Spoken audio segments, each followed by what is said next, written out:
So, Dr. Rita, I have already live streamed it on YouTube. You can start when you want. Thank you. Perfect, perfect.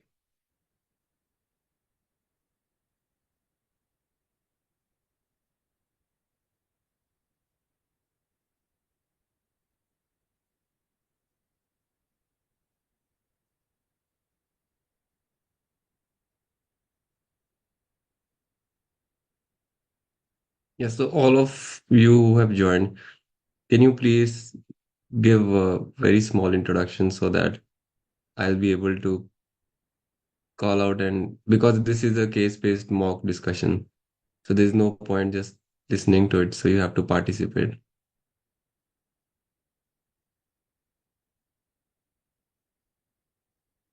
So for very short time, can you all of you unmute and just introduce yourselves? Sir, I am Dr. Nejla. I am from India. I work in Kerala.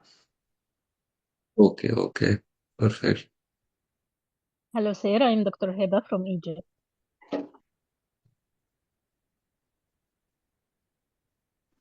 Good morning, Mariam Fathi from Egypt. Okay. Hello, I'm Dr. Asma from Pakistan.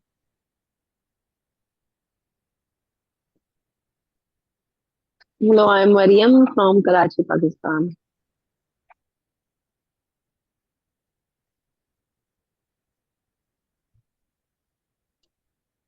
Hello, Mahmoud I'm from Ayman Egypt. from India.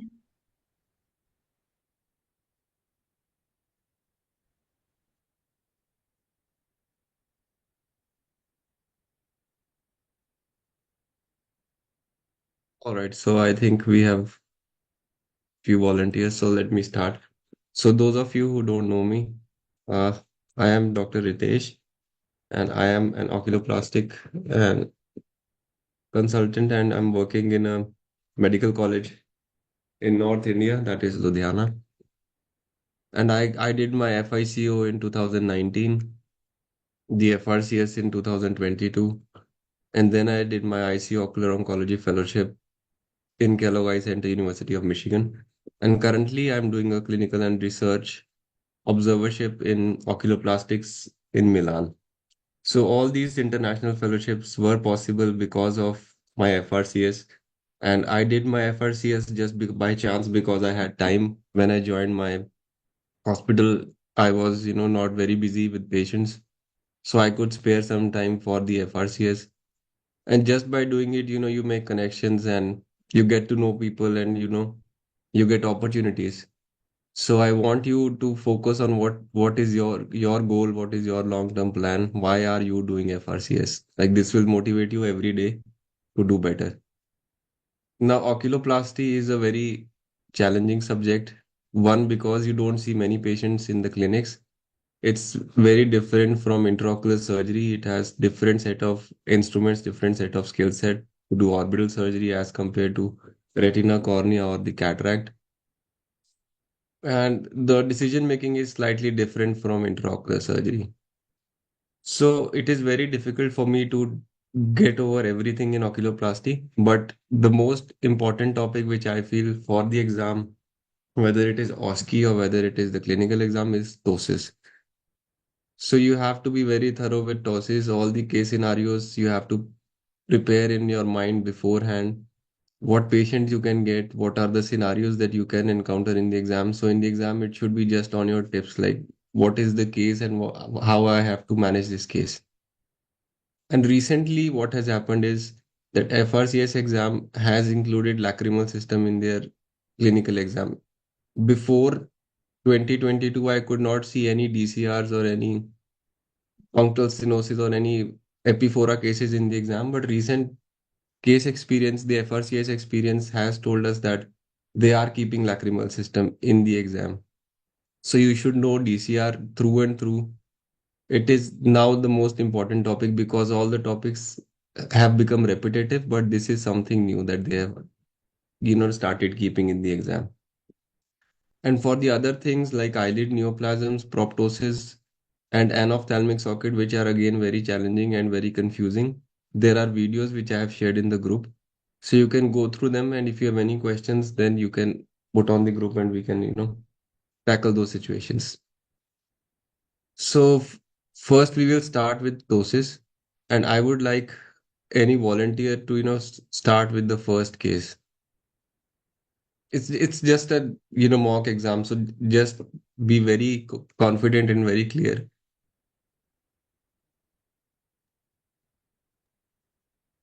Okay, doctor. I'm Dr. Heba. Okay. Okay, Dr. Reba, yeah.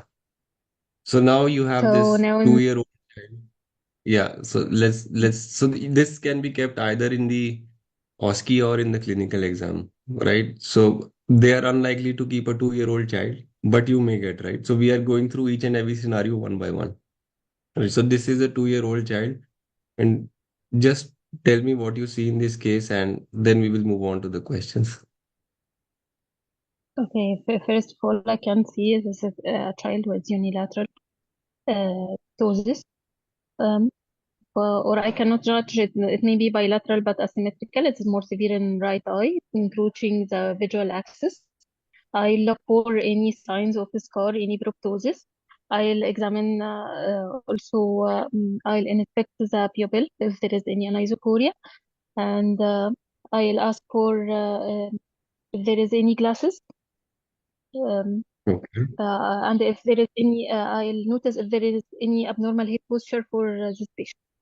After that, I'll tell the examiners that I want to measure the ptosis, and I'll measure Mhm. the palpebral fissure, and in this case, I'll measure marginal reflex distance 1, but it will be by minus. And I'll measure the levator excursion by putting my thumb on the medial two-thirds of the eyebrow. And first, I'll ask the patient to look down, and then I put my thumb in the medial two-thirds of the eyebrow, and then I'll ask the patient to look upward as much as he can. I don't. Okay. I'm not sure about this examination in a child like this will work or not.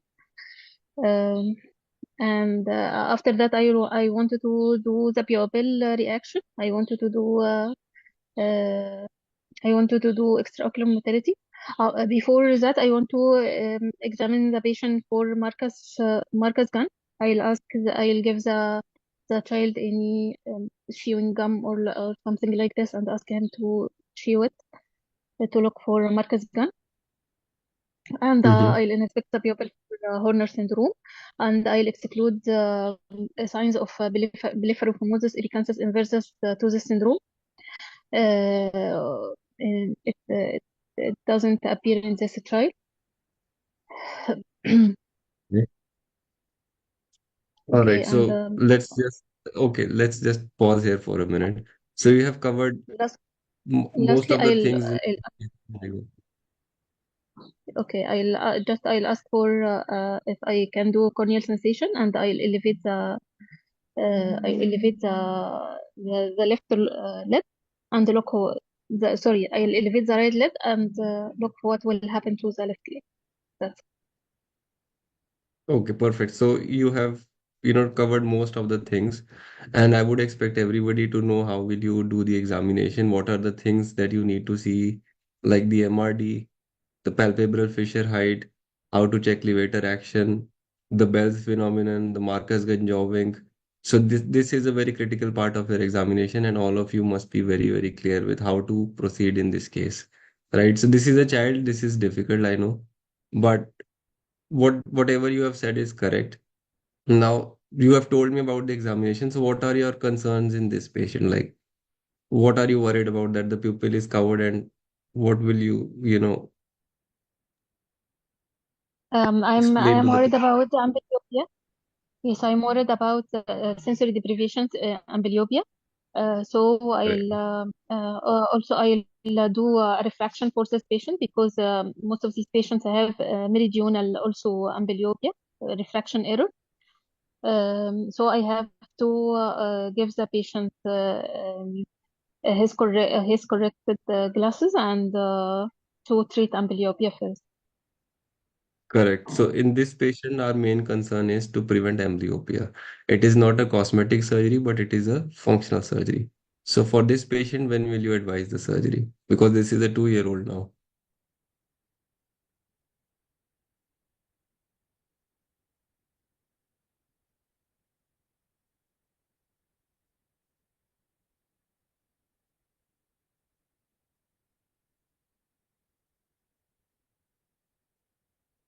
Yes, Dr. Hiba, can you unmute and can you answer that? When will you advise the surgery for this patient?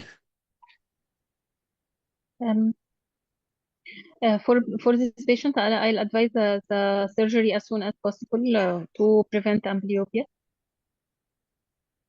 Okay. And how will you decide that what is the best surgical procedure for this patient? I'll decide the best surgical procedure according to the elevator function. If it is less than 4 millimeter, so I'll go for frontal sling. If it is more than 4 millimeter, I can go for elevator resection. Okay, that is perfect. So in patients like this where the pupillary axis is covered and there is severe ptosis, you would expect that LPS action would be poor. And I'm going to give you a cheat code, which is like if you see the eyelid clearly, like, can you see the contour? Can you see my slides? Like, can you see this patient? Yes. Okay, so now Mhm. see that the lateral droop is much more than the medial droop in this patient. So this is a case of congenital ptosis. When the laterally the eyelid is drooping more than the medial eyelid, you are almost 70-80% sure that this is congenital, this is not something else. If the medial droop is more, then it is something acquired.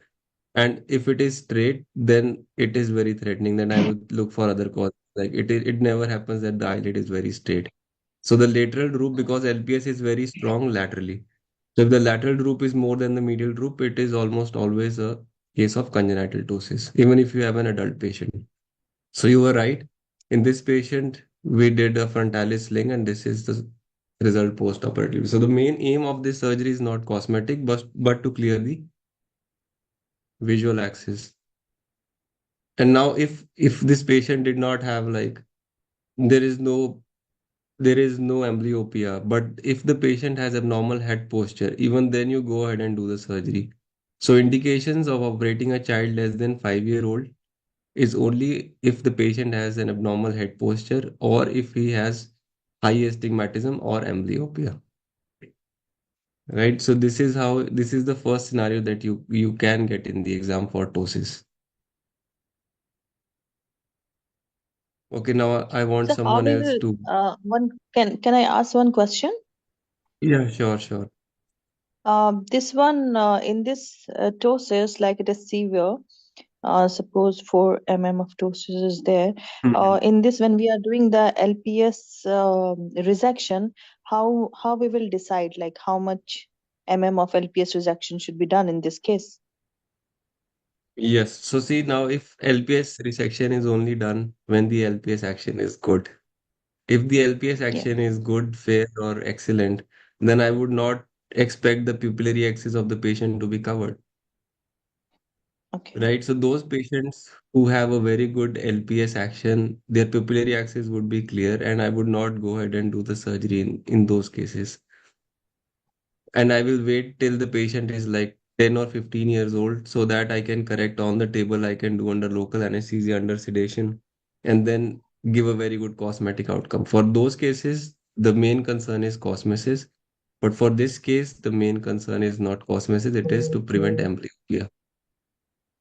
Yeah, but he We is can not do. using his frontalis muscle. If LPS function is bad, she should have been using the frontalis. But I see that both the eyebrows are equal. So still she So can have now severe ptosis with the not using frontalis muscle. this patient is now looking in down gaze. So that is why she is not using her frontalis muscle. Okay. Okay. Otherwise, Otherwise, her they ptosis all would have a have been better. overreaction. Yeah. Yeah. Sir, there Okay. is no lacrimal gland swelling there, no? It's a S-shaped lid. There is a No, no, there's deformity. no No. lacrimal gland swelling. Yes. Okay. So the picture is not as because in kids it is very difficult to get a clear picture as you get in adults.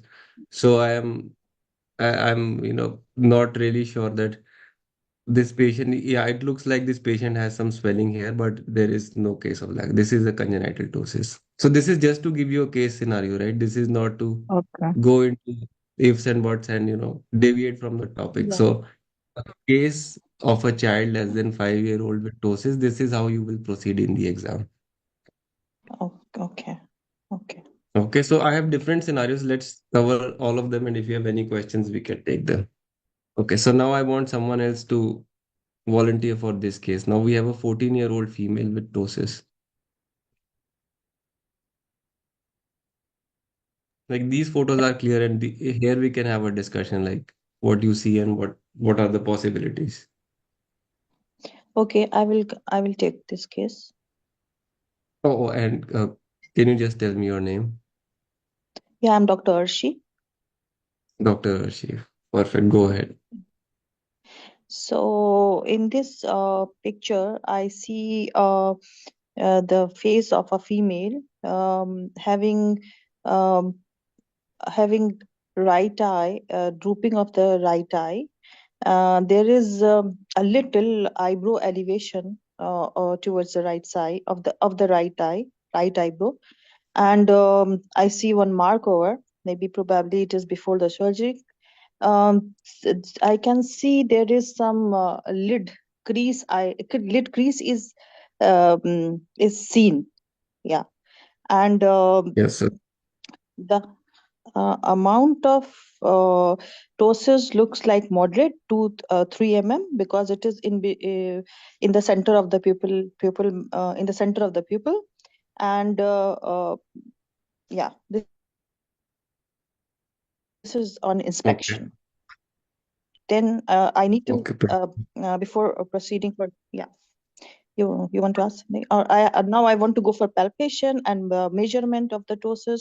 So for that and extraocular movements. So for that in the measurement, I will ask the patient. I'll first check for the vertical palpebral fissure. I'll check MRD1. MRD1 will be from the center of the when I do Hirschberg test, from the center of the pupil reflex till the upper lid margin will be MRD1. MRD2 from the lower eyelid margin till the center of the pupil.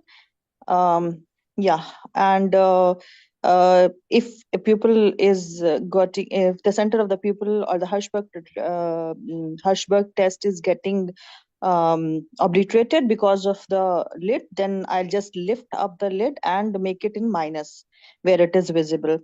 Then I'll do the Okay. LPS function. I'll put my thumb and stabilize the frontalis muscle and let her not elevate it, the eyebrow. And then I'll ask the patient to look down. And then I'll mark the measurement. And then I'll ask the patient to look up and again mark. And the difference of it will be the LPS function. Then LPS function. After that, I have to check extraocular movements. Yeah, extraocular movements are important. I'll check in all the 9 quadrants if any restriction is there, and pupillary reaction is important. And the other thing I have to check for this patient, the myasthenia. I have to do muscle fatiguability test.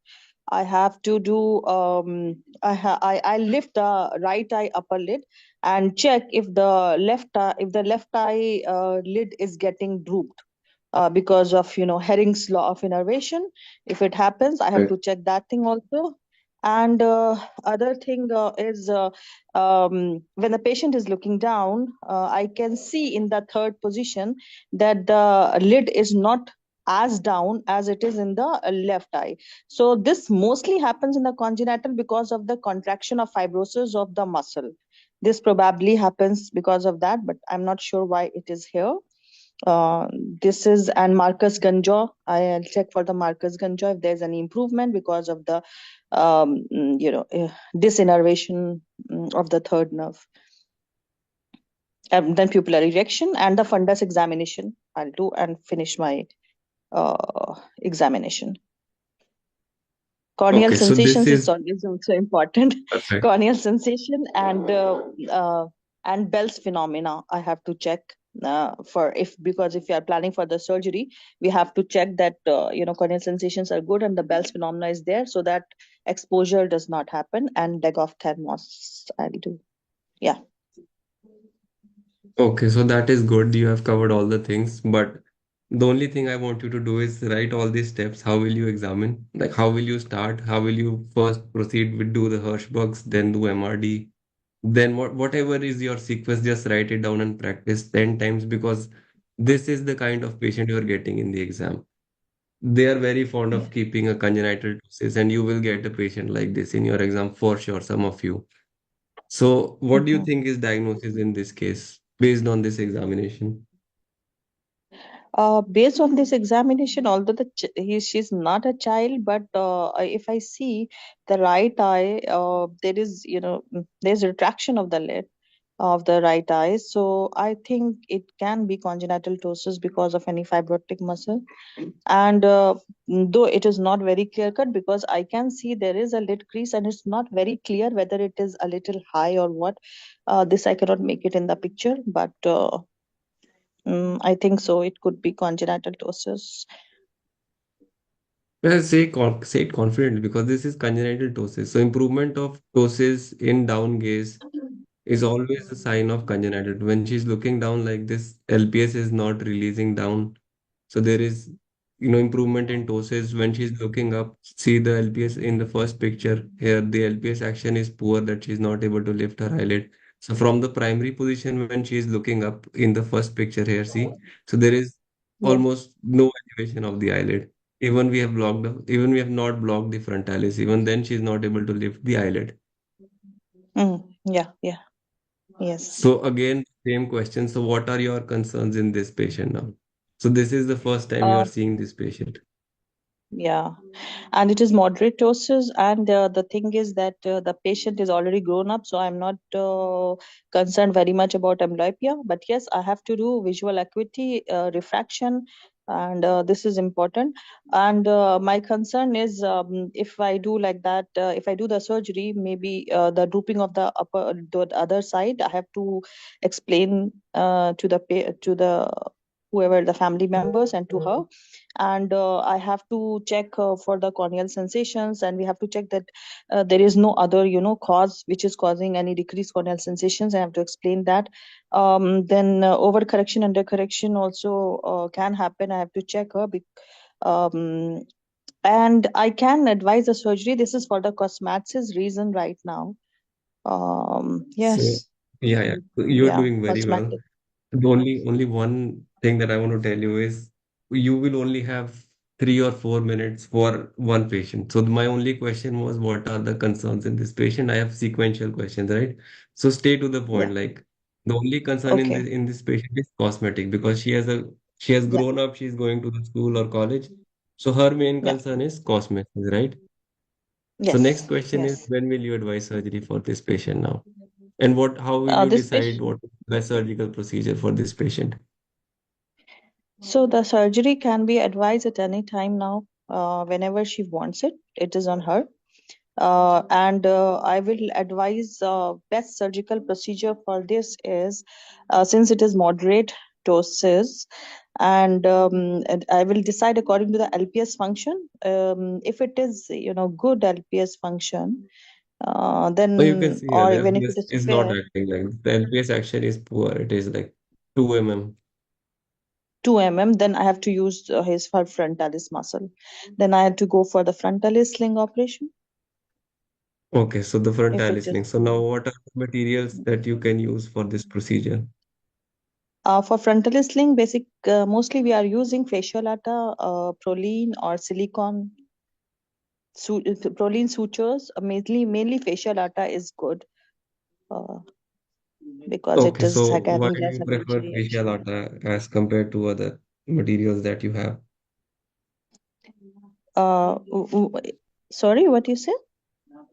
Why do you want to prefer facial atta? Like you said that most commonly facial atta is used. Why do you think that facial atta is the most commonly used material for this surgery? Yeah, because it is organic, and it is like has less allergy, less complications, and it is it gives less chances of rejection, so it will not cause any allergic or hypersensitivity reaction, and well tolerated by the patient. Okay, so let me put it the other way. What are the Yeah. downsides of using a facial? Downsides. Downside. What are the things you're worried of using a facial? Complications of using facial art. I don't know. I Where think do it you? was very good. Okay. So where do you get facial from? From the lateral side of the thigh. Okay, so you will have to put her to sleep to get a facial right? Yeah, yeah. So this will be an added surgery that you first perform on her thigh and then you perform on her eyelid. And what are the Yes, yes. advantages of doing this double surgery on her? Like, why do you think this will be the best procedure and best material for her? The only thing that I think it's better because this is well tolerated, and the sutures are, and the proline sutures and silicone is not her own body's material, so might can get have issues with the tolerance, and it's a lifelong. So I would like to consider the organic material, which is her own, from her own body, like autologous fasciolata is better. This is what I think. Okay, so let me correct you here that most commonly used procedure for this surgery is a silicone sling. Why? Okay. Because it is very easy to get, it is very biocompatible, and rarely, like, if you do 100 procedures, maybe one or two patients can develop a granuloma or infection, but 98 of those patients, without having an additional surgery, do very well. I have never done a facial arta in my, I've been doing this surgery for 4 years, but I have never touched a facial arta ever. So there's no Okay. added advantage of, the only advantage is that facial arta is a more permanent surgery because what happens with sling, so this is what we were coming to the complications. So what happens with the silicone sling is that it is a rubber band. So whenever she uses her Mm-hmm. orbicularis to close her eyes, after some time the eyelid will droop down and you will have to tighten the silicone sling after say 10 years or 7 years. Okay. So this is the only Okay. downside of using a silicone sling, but otherwise it is as good a material. It is biocompatible, no granulomas, no infections, and you can, it is a reversible procedure. Like if you lose your facial arta once, you will have to harvest it again. So only those Okay. patients with blepharophimosis syndrome with bilateral ptosis who do not want any procedure done later, who are from very far off place, they cannot come to you for even a single exam. Those are the patients you might think of doing a facial arta for a more permanent treatment. But Okay. anyways, it is not the first. The first choice is always a silicone sling, Okay. right? Okay. So facial Yeah. arta is slightly better only because it is more permanent. It integrates with the other tissue, whereas silicone, it does not integrate with the other tissue and it becomes loose after some time. So this you Okay. have to explain to the patient beforehand. Along with the only Okay. complication they have is an exposure So keratopathy. yeah, exposure keratopathy can happen, under correction, over correction, and it actually we need to divide it into whether it anesthesia related complications, and we have to divide it into the surgery related complications and post surgical Oh yeah, complications. so So yeah, right. So that's what I'm saying that you don't want to, roam around the bush when you are in the exam and they are yeah. asking complications Okay. of this procedure. Just say that you can have exposure because that's what they want to hear from you. So first thing on your Okay. mind should not be the patient can die from anesthesia. Yes, it, Yeah. it could be your 10th complication that patient might have anesthesia related complications. But first thing that you Yeah. have to say is I'm worried about exposure keratopathy because you are lifting the eye Yeah. and the LPS action is not there and frontalis will keep on pulling up the eyelid, Yeah. Okay. right? Okay. And Yeah. what Yeah. are your strategies? And another very important question for the exam is what are your strategies in this case to prevent exposure keratopathy? Okay, so to prevent exposure keratopathy, my strategy is to check properly pre-op, and assessment should be done very properly to check how much degree of yeah, of squint is there, and we have to check whether No, there is no squint. after lifting this lid Just say, there is I any. want to know that Yeah. what will you do after surgery? Like you have, so this is her post-operatively. So when she Hmm. closes her eye, the eyelid on the right side, this is 1 month after the surgery. So the eyelid on the right side is Yeah. not moving. So she has a lag. Oh, So what are your strategies to prevent it? Like tell me, like what will you do during the surgery and after the surgery to prevent any exposure? so to prevent the exposure, the overcorrection must be looked over. That we should not overcorrect the patient. Corneal sensation should be good, and lubricants has to be given, which is given for the exposure keratopathy. Um, Okay, yeah, yes. So you will and prescribe adjustable frequent suture is lubricants. Yes. possible in this case. I don't know that one. If adjustable sutures are given, as in we give in squint, that I'm not sure. But if it is there, we can do that. No, so there are no adjustable sutures Okay. because see, you see this forehead. So we have done a pentagon in this case, right? So there is a very small suture line here. There is a very small stab incision hidden in the eyebrow, one here. Yeah. So if you have not watched the frontalis sling video, so there is a sling which goes from here, then this side, then here. So this is a pentagon that we have done. For Okay. the Yeah. first thing intraoperatively we do is to put a frost suture. So frost suture is a suture taken from the lower eyelid and this suture Mm. is hanging down. So when the patient sleeps, you put this suture up on the forehead so that the lower eyelid is pulled up when she sleeps. So this is done for initially 7 to 10 days to prevent any exposure. So as the sling starts moving, as the rubber expands, then you put her on frequent lubricants and lubricant gels during the night time when there is higher risk of exposure. Okay. Okay. Right? So the Okay. first thing So this is intraoperatively only is to for put one a week. frost suture. Okay. Yes, so frost suture is initially for 7 to 10 days, Yeah. and then you put her on frequent lubricants. And even if Yeah. there is slight of exposure, you see an exposure also that is developing, then you can remove this sling. It rarely happens, but if the Okay. Bell's is very poor, if your preoperative exam is not correct, then it may happen post-operatively. Yes. Yeah.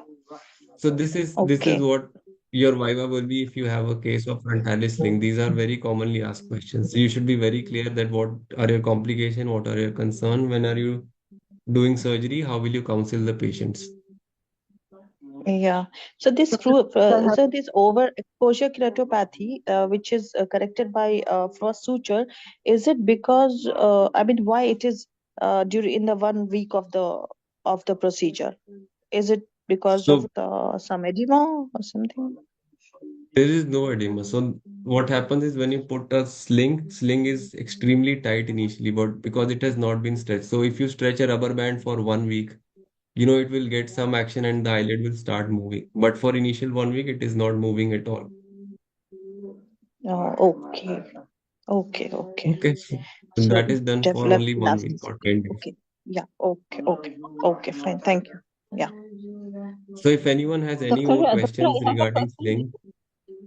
sling, I have a question regarding the first picture of this patient. There was deficiency in elevation, like this. Yes. oh yeah. So I have to mention about the monocular elevation deficit syndrome, or this just because of the genesis of severe rectus. Oh, this looks like a monocular elevation deficiency, but she does not have it. It looks in the picture that the eye is not moving up, but it is moving up. But yes, you have to do in your exam if there is monocular elevation deficiency, you have to mention in the exam. Is it this ptosis associated with monoocular elevation deficit, or is it because the elevation is LPS and superior rectus action takes place together? I mean, Yeah. with So, severe so ptosis you can read about elevation. Marcus Ganjovin.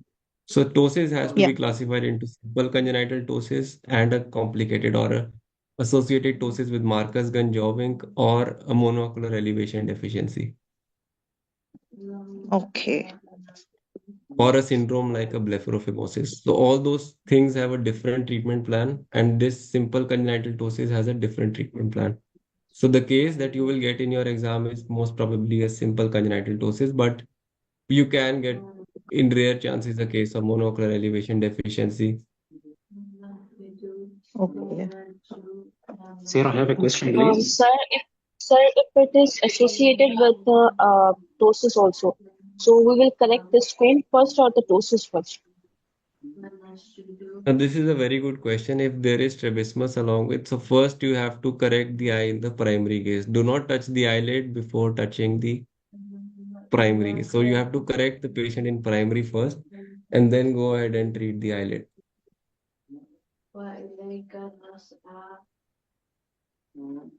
Sir, if it's a severe ptosis and the negative MRD1, how can I measure the MRD1 in the exam? Or if it is covering the pupillary axis, Yes. or then it goes into the negative. So you just elevate the eyelid and see how much elevation you need to do to see your Hirschberg's or the light reflex. So the amount of elevation you So, do when you see your corneal light reflex is the MRD. how much I will elevate the upper eyelid? Yes, the amount of elevation that is required to see your light reflex is the MRD in negative. Okay, Till the just see the pupillary light reflex. reflex. Till the Okay. pupillary reflex, yes. If the corneal light reflex, not the pupillary reflex. Sorry, yeah, light reflex. Yeah, yeah. Light So reflex till the be pupillary. be very careful with the words because they are there to catch your words. So you have to be very specific. Yeah, yeah, true. Right. So next, move on to the next scenario. Right.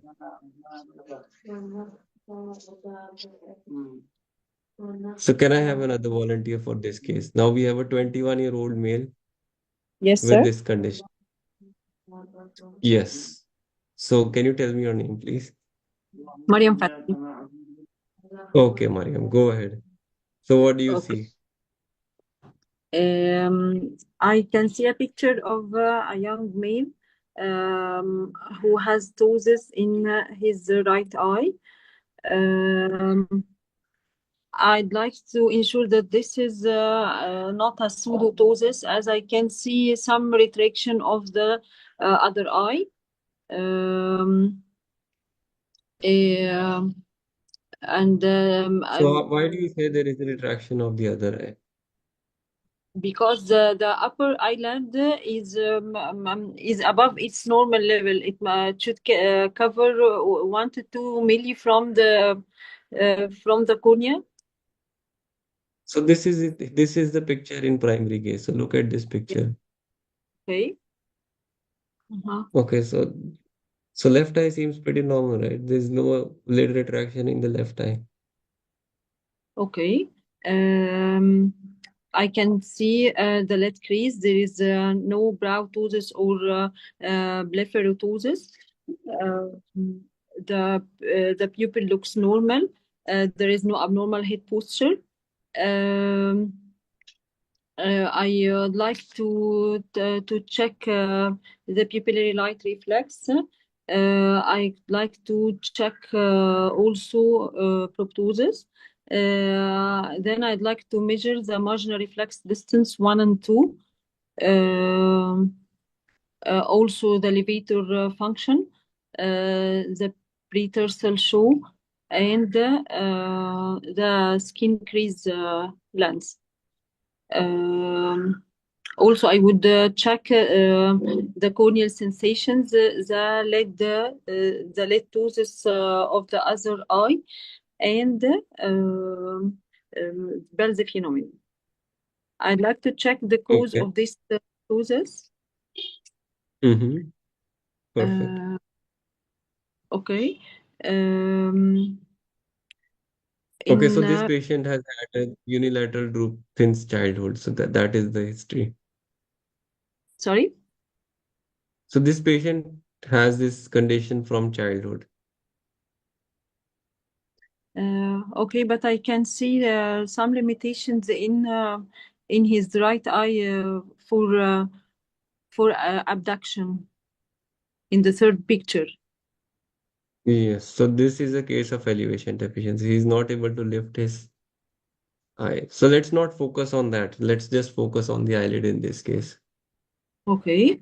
I'd like to exclude Marcus-Gunn phenomenon and blepharophimosis syndrome. I'd like to exclude third nerve and Horner. There is no anisocoria or no heterochromia. I'd like to Okay. exclude also I'd like to exclude myasthenia, but it's not common in males. Most probably this is congenital ptosis. So Okay. I should check visual acuity of this patient. I should ensure with old photos of his album. Then I should counsel him for the surgery. I will. Okay, so perfect. So our main concern in this patient is a cosmetic correction. And we have discussed all the examination part, how will you examine? So now this patient has a good LPS action and a moderate ptosis.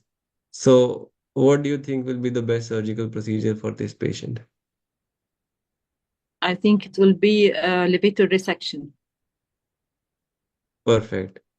So now tell me a little bit about the surgery. How do you perform? What are the steps of levator resection surgery? Levator resection surgery can be done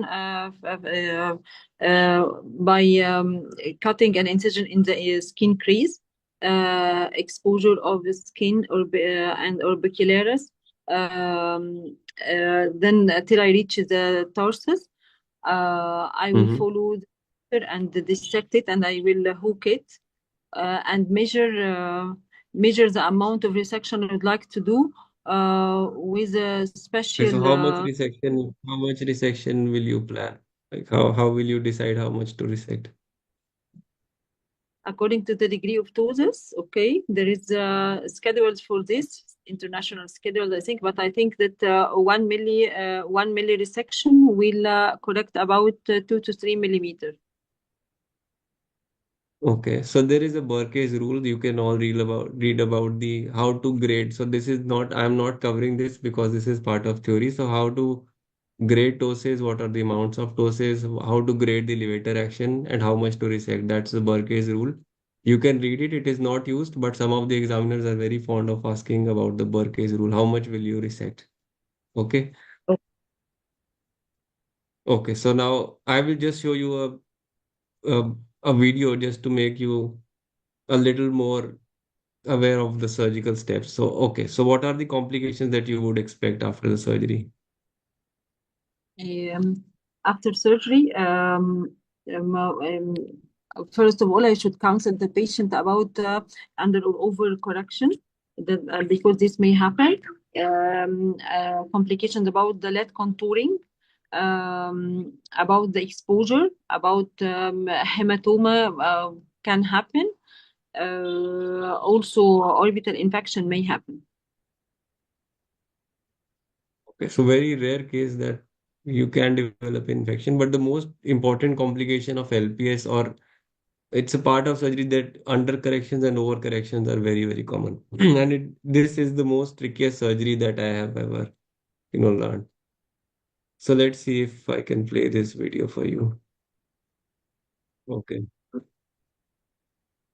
So this is not a full length surgery, just to give you the steps that first you dissect the skin, then you dissect the orbicularis. So it is all based on color. So this pink structure you see below the skin is orbicularis. So then you dissect down directly until you see a whitish tissue, that is the tarsus inferiorly and the orbital septum superiorly. Right. So this whitish structure that you see now in the dissection is the tarsus. So you go inferiorly and dissect the orbicularis of the tarsus so as to expose it to put your sutures through it. Right. So once you have exposed it, then you move your dissection superiorly. So now this red tissue that you see over the, let me just highlight for you. So this red tissue that you see here, so this is the Muller's muscle. So this is a very consistent landmark to identify LPS. So anything above this whitish tissue above this is LPS muscle. So here the dissection is between the Muller's muscle and the LPS.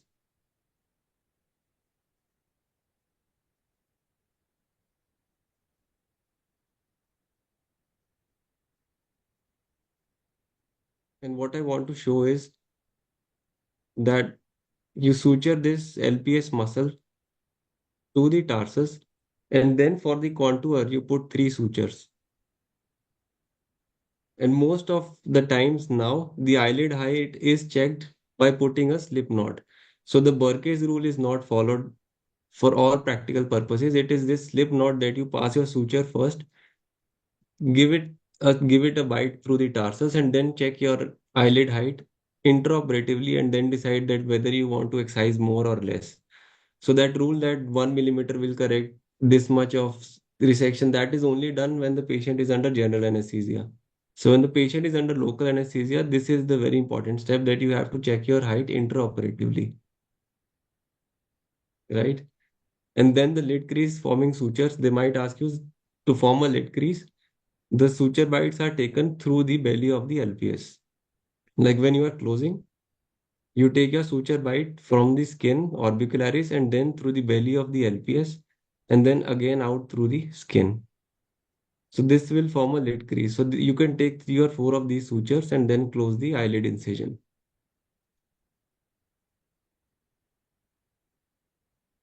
And I don't have a post-operative picture of this patient, but this is a selfie that he has sent me. So this is the pre-operative picture and this is the post-operative picture. And there is slight overcorrection in this case. Like on the right eye, you can see that eyelid is slightly more open as compared to the left eye. But he is doing fine, so we are not doing anything for him right now. Sir, kindly tell us about the suture you used in this very first section. Sometimes they ask about the sutures as well. Yes, so non-absorbable sutures are used to tie LPS to the tarsus plate. So most commonly used suture is a 6-0 Prolene. And for the skin crease, you can use any suture, Vicryl or a Prolene, because you're anyway going to remove it on 7th post-operative day. So this suture that you see here is a Prolene. So it's a monofilament, non-absorbable suture with minimal tissue inflammation. 60 Prolene, sir. Yes, it's a 6-0 Prolene suture. So you can use any non-absorbable suture here. So Thank the you. thing is that if there is, I want to ask one more question. If there is a little overcorrection on the first post-op day, with the passage of time, this is there possibility of this overcorrection to be better, or if there is a little undercorrection done and it becomes better, which one happens during the consecutive days? Okay, so in initial post-operative days, slight overcorrection is desirable because you would expect the eyelid to come down as because there are a lot of things in this. Because you're putting a suture, sometimes the suture slips, sometimes the knot slips, sometimes the Prolene, because in this Prolene suture, sometimes if you have not tied it properly, you have not tied it 5 or 6 times, it slips. So Okay. post-operatively, what is desirable is probably 1 or 2 millimeter of overcorrection. But if you have a larger overcorrection, then you can ask the patient to gently massage over the eyelid for initial 1 month, and you don't do a correction surgery until 1 month. If there is Oh, undercorrection, it may be an inflammatory edema. For 2 weeks, you can wait, but if it is not resolving after 2 weeks, you have an undercorrection, you do not you do not have a matching eyelid height, then you have to put your sutures again. okay. Okay. So we'll wait for 2 weeks in the undercorrection and wait for 1 month in for the overcorrection. Yeah, so if it's different for different surgeons. If under correction you don't have any, you have a minimal eyelid edema and still the patient is under corrected, you can do a resurgery on 7th post-operative day as well. Okay. Okay. Fine. Thank you. Okay, so now I need another volunteer for this case. I will take, sir. Yes, I'm sir, Dr. I can. Najla. Doctor Najla. Nejla, yes, go ahead. I have to Now we answer the again have question. a 20-year-old male. Yeah. Okay. Keep points in the history taking. I will ask the onset and the progression of the ptosis in this patient and whether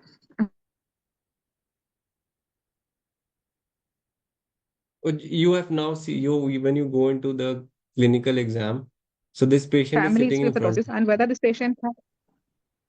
So just tell me from the beginning that all those things that you will see in the all those things you will ask and how will you proceed with the examination first? The onset and progression, how when it Okay. happened and it was gradually progressing or it was staying like that, it was sudden Okay, so the onset. patient will know that. So patient says that I have no idea, like I don't know whether it is congenital, whether it has happened now. There was slight difference. So what do you want to do now? Then I have to do the examination of the ptosis Oh no, what about the history? history, and if there is any family history, whether any family member having this kind of ptosis, Okay. and if there is if he's having ptosis since birth and it is whether it is um, gradually worsened recently, that I want to ask. Okay, progression. Yes. Hmm. Then any Okay, so the previous most surgery important has thing is done any when trauma, any okay. previous You surgery. you look for scar, any trauma, yes, that is correct. But the most important thing that I want you to know is whenever the patient says, I don't know whether this has happened right now or is this congenital, always ask for previous pictures. This is probably the most underrated and the most skipped step that you don't ask for previous pictures. Sometimes what happens is the patient comes in and says that I have this condition from 2 weeks. But when you see his picture, you will be surprised that almost 70% of the patients land up with a congenital ptosis. They don't know that they have a mild congenital ptosis. This is not a mild case, but just keep in mind to look for previous pictures whenever the history is doubtful. Okay, sir. Okay. Okay, so now just look at this picture and just tell me that what do you see? Yeah, I can see a picture of a 20-year-old male. The right eye, there is a severe drooping of lid. I can see Mhm. it covering the visual axis. I can see the lid crease, and in the left eye there is a minimal lid retraction. There is a Okay, so minimal don't say minimal clearance of. because there is Mm. you cannot grade it. So say there is eyelid retraction in the left eye. Yes. And also the pupil is dilated, you can see a very good rotated reflex. Okay, so Yes. there is unilateral ptosis. You have a lid retraction in the left eye. So how will you proceed in this case? Yeah, You have I done will. all your examination. Let's just skip Yeah. the examination that you have In done the MRD1, examination, I MRD2. will do the extraocular movement also, and Okay. then fatigability test and this ice pack test, Kogan teach. Okay, so what is Kogan twitch? How will you do it? How will you elicit the Kogan slit twitch? Ask the patient from the down gaze to suddenly ask to the primary gaze, and I can see a sudden movement of eyelid towards the up, and then it will come to the primary position. Okay, so this is one. What else? Ice pack test. How will you do ice pack test? I will ask the patient to close the eyes and put a ice pack over 30 seconds, and again measure the ptosis. If it is an Why improvement do in you the want to ptosis, keep it for 30 seconds? Why? I mean, what is the logic of putting it for 30 seconds? ice pack test is actually positive in myasthenia gravis. When we keep the eyes over the eyelid, mm, I think this acetylcholine receptor does not get blocked. Or do you do ice pack test in your clinics or you don't do it? Actually, I have done it before in my PG period. Oh, okay. Okay, so the you should know that ice pack test is always for 2 minutes. If you keep it for more than 2 minutes, it will cause anesthesia of the orbicularis and you will have a false negative test. So it is for Okay. 2 minutes, and you have to be very sure that Your ice pack is not on the orbital rim. So what happens is sometimes the ice pack is very large and it sits on the orbital rim, and what you want is on the orbicularis and the LPS muscle. You don't want it to sit on the orbital rim and the frontalis muscle, right? Okay. So it is But for two two minutes. minutes You is have to start the when, test. okay, sir. When I did 2 minutes, the, pa- the patient might complain about the pain because of ice. Also, you can put a cotton pad or a gauze in between just to reduce, slightly give comfort. But none of the patients complain of pain if you have a good ice pack. Like if there's a specific Okay. ice pack for this test. It's not like a Mhm. frozen ice, but very small. I don't know what you call it, a balls of ice which are in a sealed paper. So, Okay. anyways, it is the main concept is to put it for 2 minutes and over the eyelids and not over the orbital rim. Okay, so next question is what is the sensitivity of the ice pack? What if the ice pack is negative? Again, if then I have to do the investigation, blood test. Cognitive, if there is cognitive is positive, if I am suspecting myasthenia, I have to do the blood test. Which blood test? Acetylcholine receptor, anti-acetylcholine antibodies and musk antibodies. Okay. So what is the so you need to know the sensitive because this is written in Kansky. So you need to know how sensitive it is the test. How sensitive is the ice pack test? I'm not sure, sir. I'm not sure. Okay. So none of the tests, any test is neither sensitive nor 100% sensitive and specific. There is no test for myasthenia which is 100% sensitive. So if you see this case, this is the patient after ice pack test. So it is 80% sensitive and it is very specific. If the patient opens his eye after, and what do you expect? Like how much correction do you expect after ice pack test? When will you say that the ice pack test is positive? Around 2 to 3 millimeter correction of the ptosis. Yes. So before and after you should have a minimum 2 millimeter of correction. Only then you will say that it is positive. Right? Then you will do. Yes. You rightly said that you can do Blood acetylcholine invest. receptor antibodies. Musk antibody is almost never done. I mean, there's no point of doing it. It is expensive and it is not available everywhere. What else? And I will refer the patient to the neurologist for the further examination and single fiber muscle EMG and all to doing Yes, so that. this is the most important test that you need to perform in any case, whether it is a generalized myasthenia gravis or the patient has presented with a ocular myasthenia gravis.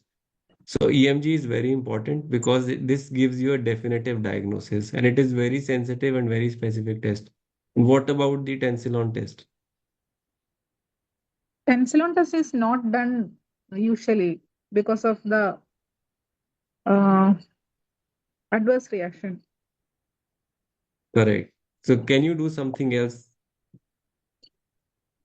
So some Practicability test. centers are now doing, yeah, so some centers are now doing hydrophonium test, but very rarely you need it if you have everything is, you're suspecting everything is pointing towards a myasthenia, but all the tests are negative. Maybe it is the last resort that you can inject hydrophonium in the ICU setting. Okay. But because it is written that you have to mention that this test has to be done. Okay. Okay. Mm. So you Okay. should be very be thorough of all the tests in myasthenia gravis. And what Mm. about the systemic findings? What do you want to rule out in this patient? Yeah. Now we know the In ice pack is positive. the thymoma, I have to rule out. I have to do the CT chest if there is any thymoma in this patient. Okay, so what would you advise? CT chest or CT neck or MRI neck or MRI chest? No, thoracic CT, CT thorax. CT thorax, not the neck. No. Okay, so you should also be very clear that what you are going to advise. Why a CT over MRI?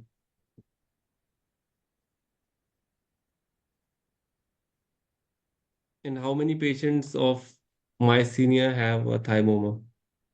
And this is again written in Kansky. 15%, I think. Oh, yeah, 10 to 15% of the cases. Yes. Yes, you are right that CT is better in these cases just to do a screening, and then rest surgeons can decide whether they want to do an MRI or not. Okay, so the next question is, what are the causes of variable ptosis? What are the other causes of variable ptosis? If the patient says they have a eyelid which moves up and down, what are the causes that you can think of? Other causes, Marcus gun jaw winking, Yes, Marcus Gunn jaw winking is one. CPO,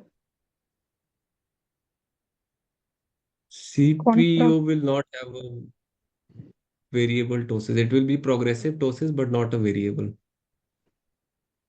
Then maybe blepharospasm. Yes, blepharospasm would be, and other are you should remember the misinnervation syndromes. Like sometimes a third nerve or seventh nerve, when it is misinnervated, it can cause a variable ptosis. Okay. Okay, Aberrant and then management, regeneration. Aberrant regeneration of third nerve. yes, Okay, okay. or a recovering third nerve sometimes also. And management of the case, as we have discussed, that with Yeah, the neurologist. yeah, with the multidisciplinary team approach is needed. And the periodostic, Yes. actually, they prescribe periodostic. Yes, so it has to be in consult with the neurologist because this is a systemic disease. And I have kept this case just because every ptosis is not congenital or acquired. You don't need to perform surgery. You also need to keep in mind that it can be myasthenia or something else, right? And you have to be Okay. very, very clear. Every word that is written in Kansky, you should know it by heart. What test, how much test, what is the sensitivity, how much thymoma, what is the percentage, and how will you manage? Right, this is very important. So life threatening conditions are a priority. If you do not do well, this gives a very bad impression on the examiner, Okay. right? So Horner's, myasthenia, any emergency, you have to be very, very to the point that what test you will do, how will you do, and how will you manage. Okay. Okay, so let's come on to the last case of this doses. So anyone else who want to volunteer for this case? In the last case, there will be diplopia also. The patient will have diplopia, variable No, diplopia also. so this patient did not have diplopia, so it is not necessary always that patients will have diplopia. Okay.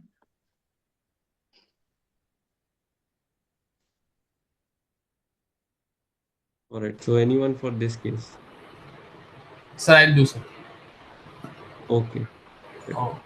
Uh, so this patient, how will you examine and what are your differentials? So initially, I'll start with the history, age of onset, progression. This patient looks old age person. So then I'll check for the looks. After seeing the age, the progression, I'll see the brow. The brows are fine.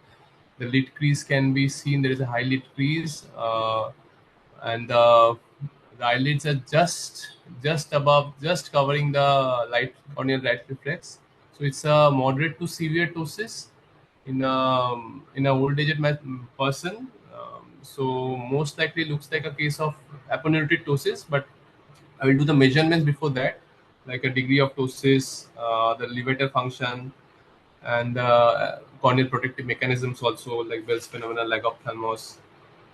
And so my diagnosis will be a case of aponeurotic ptosis in both eyes, moderate to severe. Okay. Okay. So what could be your differentials in this case? Like what are the causes of acquired ptosis is the question. Right? This is a patient who is complaining of drooping of upper eyelid since past 1 year. Okay. So first will be a senile aponeurotic ptosis. Second can be cranial nerve palsy, but third cranial nerve palsy can also lead to ptosis. Third is myasthenia gravis, um, and Okay. I cannot see any tumors or anything which can lead to mechanical drooping. Okay. Those are my differentials, sir. Okay. So how will you differentiate this? So I told you like patients sometimes they do not tell you whether it is congenital or acquired. So how will you differentiate this from So congenital ptosis? first, we'll ask for that old photographs to see when is the onset, whether it is of recent onset or actually he's having it from a long time. That is the first thing. And then from the measurements, we'll check for the lead lag in down gaze, whether it is improving on down gaze or it is getting worse in down gaze.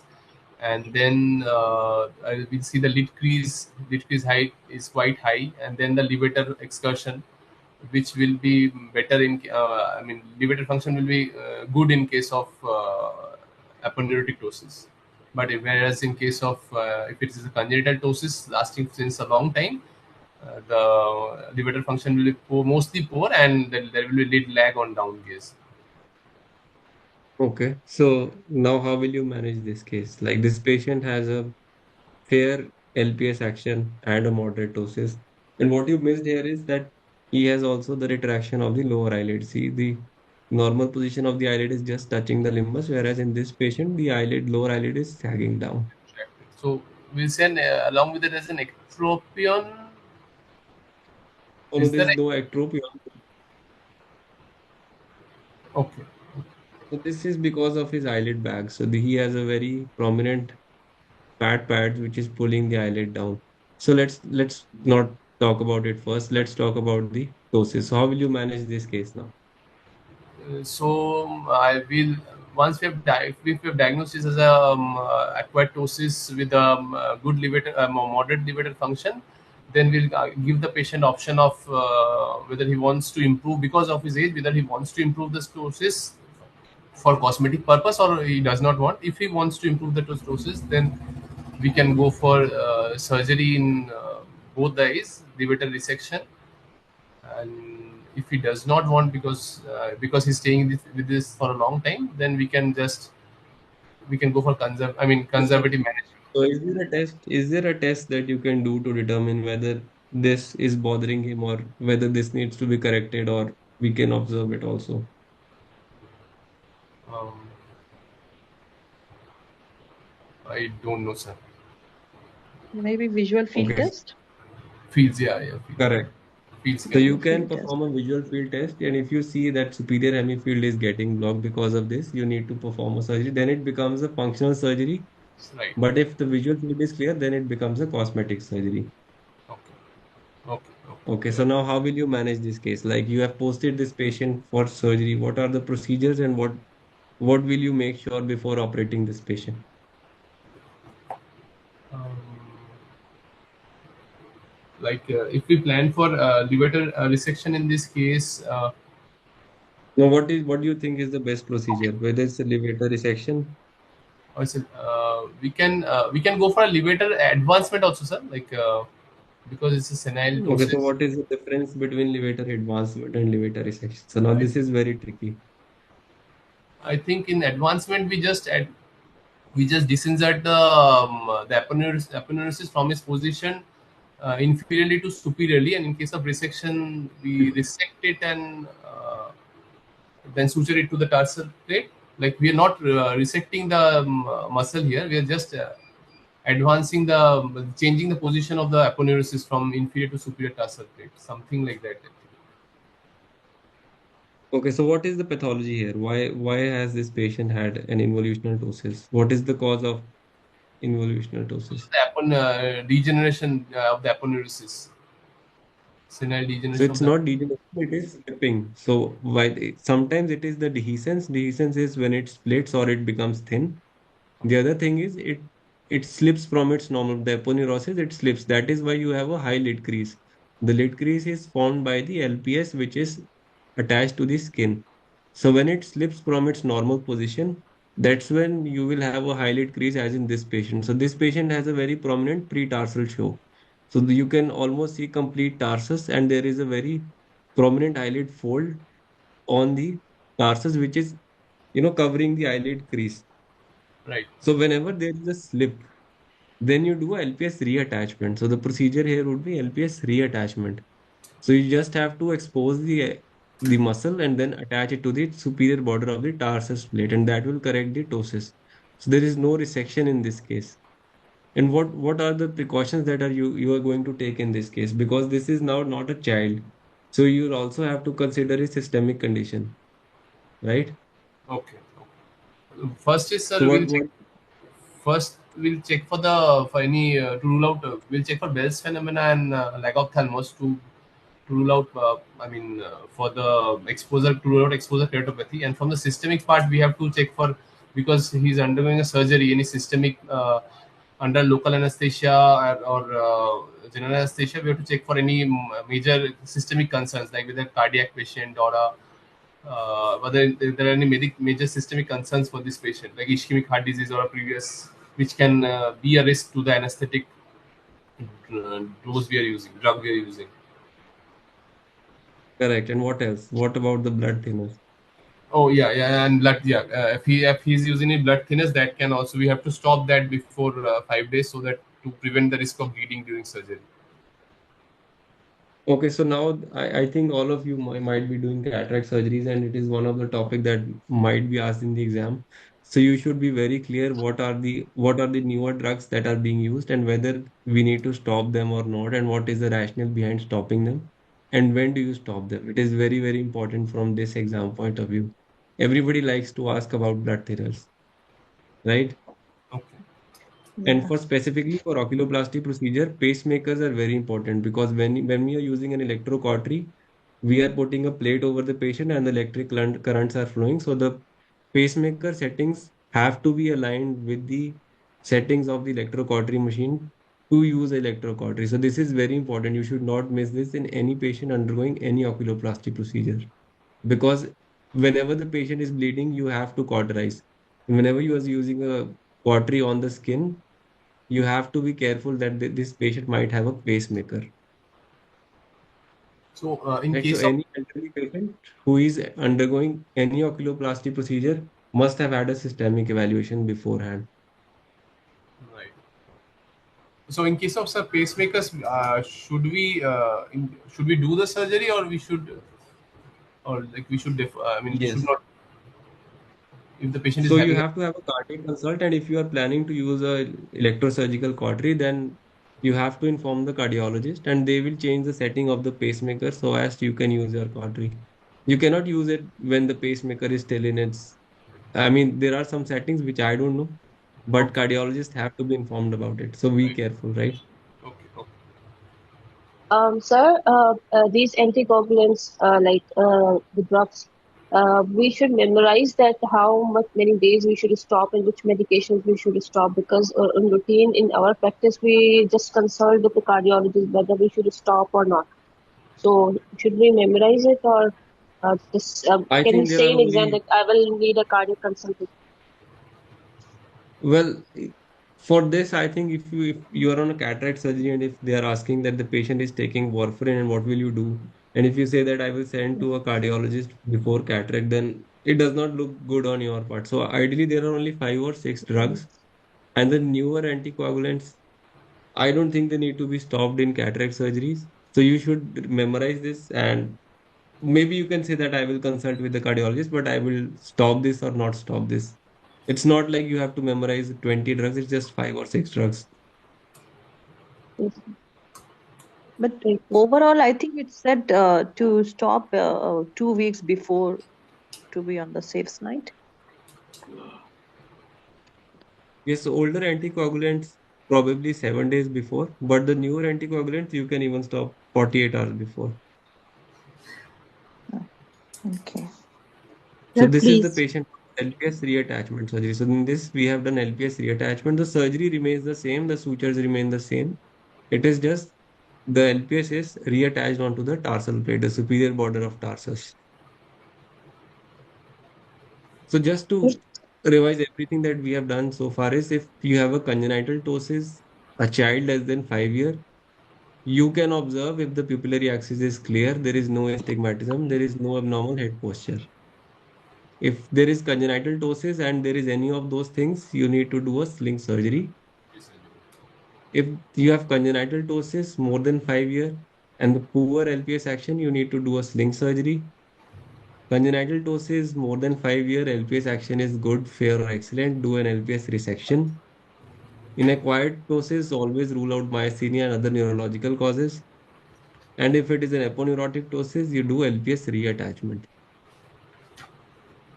Right? So I think 90% of you will have case of ptosis. So be very thorough how to proceed with this case and what will you do in the exam. Write down your examination points and practice is maybe 10 times before going to the exam.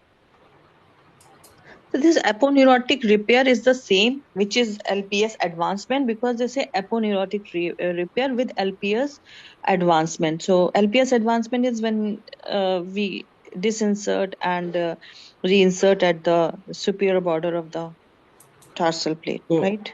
so now it is called LPS reattachment. LPS advancement is a name that is written in some books, but it does not make sense. Like, how do you advance it? So when it has slipped, you do Hmm. LPS reattachment. Maybe if it is the dehiscence of the LPS, like it has broken down into two parts, one part is down and one is above. Like Yeah. some of the old books said after surgery that you can have aponeurotic ptosis. But have you ever seen a patient after cataracts or any intraocular surgery having ptosis? So it does not Yes, happen yes. anymore. Maybe previous books Yeah. that have written that there is dehiscence after intraocular surgery, they might have seen that LPS breaks into two parts and you need to do an advancement of the LPS. But I have never seen a patient with a dehiscence like the LPS has broken down in the center. Like so, LPS Mm. reattachment is the correct choice of treatment rather than LPS advancement. Okay, and this is sometimes steroid induced ptosis also needs LPS reattachment or what? That is So, also aponeurotic steroid, ptosis, right? Sometimes after well, that is long-term use of steroids or after surgery or after uveitis, the person develops ptosis, and it is said that this happens because of this aponeurotic ptosis. The aponeurosis weakening happens. right. So, the cause is the slipping of the LPS, right? I've never seen a patient with steroid-induced ptosis, maybe. So, I'm not the best person to tell you this. But if there's a slippage, if there is high eyelid crease, then yes, you should do an LPS reattachment. Okay, thank you. Sir, please. I want to ask a question, please.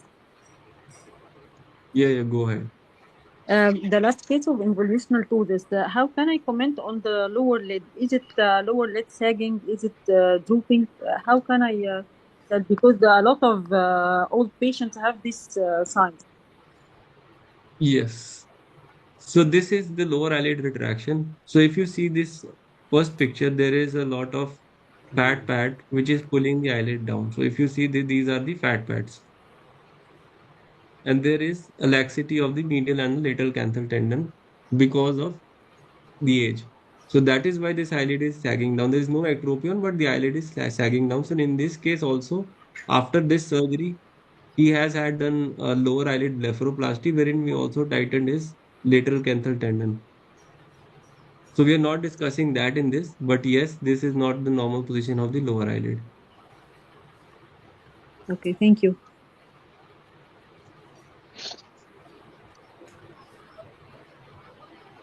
So any question in ptosis?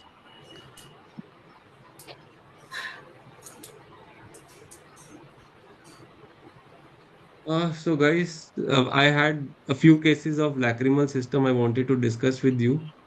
But what I'm going to do is I'm going to put it on the Telegram group because I have some prior commitments and we have already, done almost 1.5 hours. So if you have any question in the lacrimal system, you let me know. I will put some cases on the group. And if you have any question in the ptosis, maybe you can ask me right now and then we can wind up in next couple of minutes.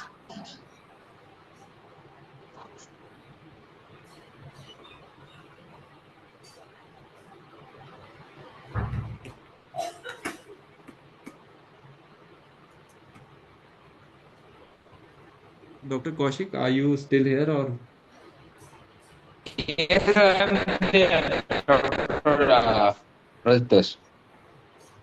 So I think all of Hello. us are grateful to you, Dr. Kaushik, that you keep on arranging all these classes and put in all your hard work for everyone, arranging all these classes. No, no. Actually, Dr. Rajtesh, this is very selfless of you to arrange this because most of the faculty who have passed, they do not cannot arrange time for this because this is a because there is no honorarium involved and it is actually very difficult to get time from busy schedule of like ophthalmologists. So we are grateful to you for giving your valuable time and definitely we'll request you have other videos also in YouTube. So candidates please see them because from oculoplasty you will have proptosis, ptosis, anophthalmos. These will come and you will have to know. And most of the people fail in oculoplasty and neurophthal. So that is the fact. So you'll have to Correct. focus more on this if you are not practicing. Yes, Dr. Ritesh. Yes. So thank you everyone for joining. And if you have any questions, we can take them on the Telegram group. So thank you. Thank you. Thank you. Thank you. Thank you. Good day. Thank you. Thank you. Thank